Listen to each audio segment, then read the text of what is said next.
Well, hundreds of voters in Washington's 4th congressional district lit up the phones to ask Representative Dan Newhouse a question in his first town hall since being re-elected in 2024. Our reporter John Franklin tells us more. Again, this is Congressman Dan Newhouse. I want to welcome you to my live telephone town hall this evening. I'd like to get to as many questions as possible this evening, so let's get started. Some people, like Dan from the Tri-Cities, had some serious concerns about the big beautiful bill that Newhouse voted for, specifically regarding Medicaid. I'm having a hard time understanding how you think the big beautiful bill is actually good when almost everybody who's analyzed this thing says it's going to add anywhere from $2.5 to $4 trillion to the deficit.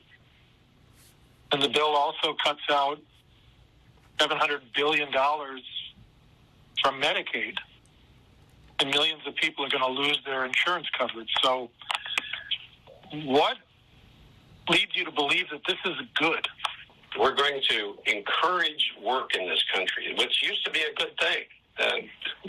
The work ethic is something that we value. And if somebody's going to be benefiting from the American taxpayer and they're able to work, then they should. And that's going to not only save the Medicaid system a tremendous amount of money, but I think it's going to do some really good things for our community and for the individual that we're talking about. Some people pointed towards specific sources behind the facts that they found, again regarding Medicaid and the big beautiful bill.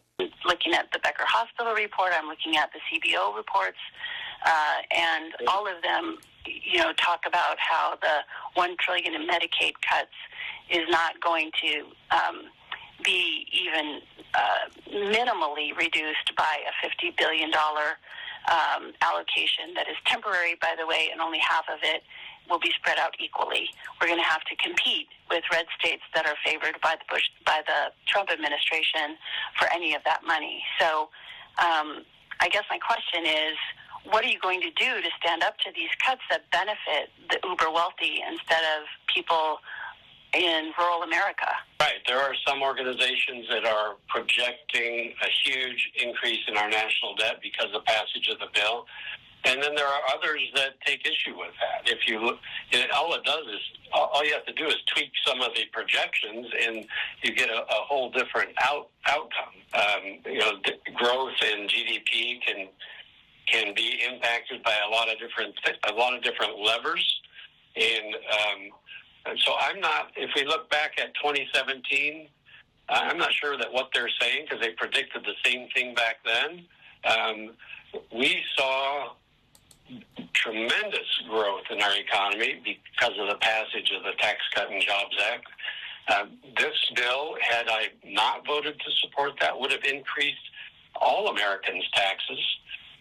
And bypassing it, we give a tax cut or preserve the tax cut that was passed in 2017 for almost all Americans.